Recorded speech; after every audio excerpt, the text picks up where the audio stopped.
Hi everyone, welcome to my channel. In today's video, we'll be looking at Apple Intelligence and how it can be used to maximize productivity. I have been trying out Apple Intelligence for a while now, and I thought to share some ways on how it could help to save some time on your day-to-day tasks. In this video, I'll be talking about how you can use Apple Intelligence on your MacBook. I have also posted a video on how you can customize your MacBook and some general productivity tips. 15.3.1 is my current macOS version. Now let's have a look at our system settings. Then we'll go to Apple Intelligence and Siri. Now over here you can see I have turned Apple Intelligence on, Siri is on, the command has also been set for Hey Siri or just Siri. Now another new addition is this multicolored circle that you can see right next to the day. Now to access that you can either click over there or set a keyboard shortcut right from here. So you have different predefined shortcuts, or you can also customize your own. I have selected press either command key twice.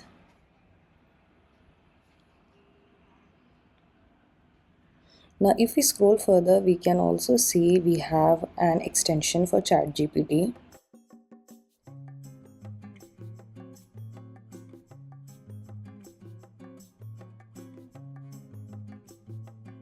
Now if I click on this,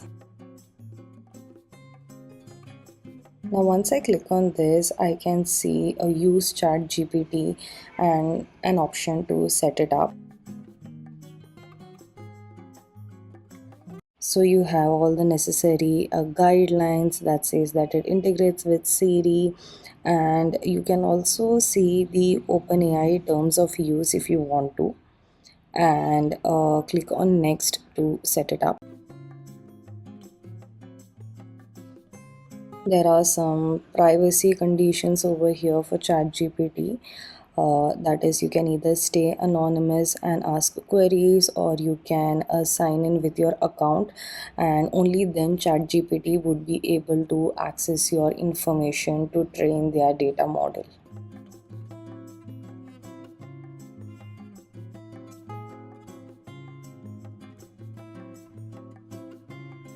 I click on enable ChatGPT. Now for the email part, we have a new option to summarize any of your emails. So if you have lengthy emails and you don't have time to read them, you can just click on summarize and it gives a short summary of the email. Now in email, if you click on view and show priority, all the emails that have certain deadlines would be prioritized on the top section of your inbox. Now, if I click on Siri and I ask, oh, what's the distance between Mumbai and Goa? No, wait, Mumbai and Bangalore. Siri's new update has been able to identify pauses or any sort of mistakes and reframe the question in order to give the correct answer in a much efficient way. In the Notes app, when I create a travel list, for example, a jungle safari list, and I just have a couple of items in my mind, I can use the AI to complete my list and ensure that I carry all the things that are required for this particular jungle safari trip.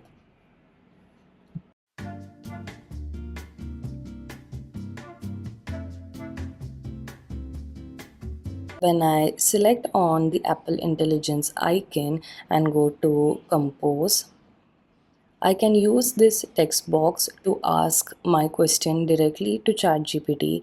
That is, can you help me complete this list? It will take some time to render your question, and within few seconds it will give you an updated list that is required for your jungle safari trip. And you also have certain suggestions given by ChatGPT.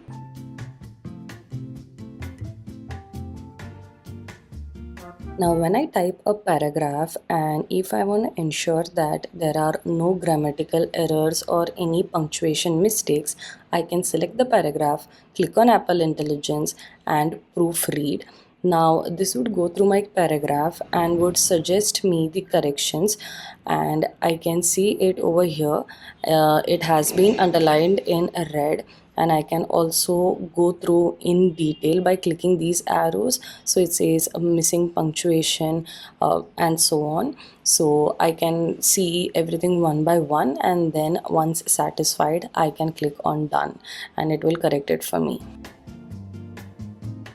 I can also select the entire text and click on rewrite, and it's going to rewrite the entire paragraph for me. So basically what you would be doing in ChatGPT, opening the ChatGPT window, that can be done within the Notes app itself. Now over here I have opened my maps and I have selected the location for Ooty. Now if I want to ask Siri questions regarding this place, I can directly type in and it's going to give me the answers. For example, best places to visit in this place. So I'm not even mentioning the name of the place, but it will ask me a question on whether you want to include this screenshot.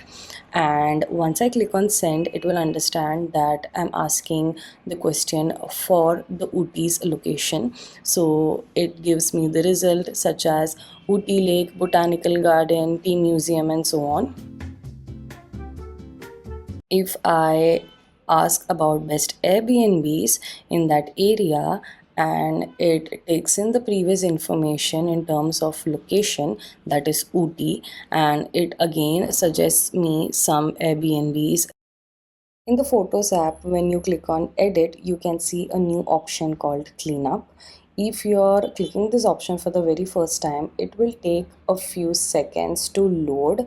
Once that's done, you can see there is a option given for a size of the pointer, and you can also see on the left hand side there they have already highlighted an object that can be removed.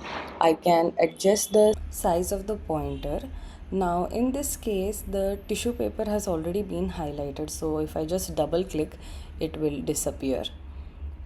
But if I want to remove the glass that is next to it, I can just outline the glass using my pointer, and in this way I can remove it. You can see that there is some sort of a white line left. So if I just drag my mouse pointer, it will be gone. The next big update is in terms of Genmoji. For that, we'll go to the image playground, and it gives you a little description on what all you can create using your imagination. And you can see there are some sort of suggestions given, and it says describe an image or add a suggestion. There is also a text box wherein you can type your required suggestion. So for example, I'll type a white cat with a pink bow. Now under the style there is animation, and you also have an option for illustration. We'll check that later. So after a couple of seconds, it has created an image of a white cat with a pink bow. And I also have a few more options available. So I can just click on next and see all the other options, and whichever I like, I can copy it or even save as an image.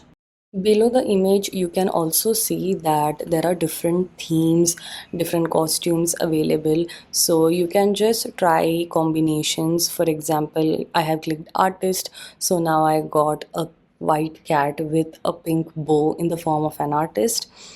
If I select illustration as my style, then it would actually take few more seconds and would give me a set of new images which are illustrations. You can also see that there are option of adding places. For example, I have added park. So this is my final image.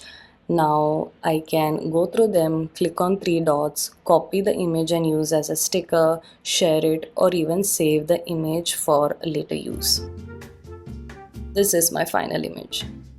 Now, in phone mirroring, I can actually take a photo from my phone and paste it on my laptop. So instead of using AirDrop every now and then, I can just drag and drop the images from my phone to my laptop. I also decided to create my summer mood board. For that, I went to Pinterest and copied certain images that I like, pasted on Canva, rearranged it, and created my final mood board for summer. So, this would be like my wallpaper that I'll be looking at for the next 3 months. And yeah, that's my summer mood board. So that's it for today's video. I really hope that you found some of these tips helpful. Honestly speaking, these are some of the tips that I use on a daily basis that help me stay productive and I save a lot of time as well. If you want to watch more of these tech videos, then like this video and subscribe to my channel, and I'll see you in the next one. Bye bye.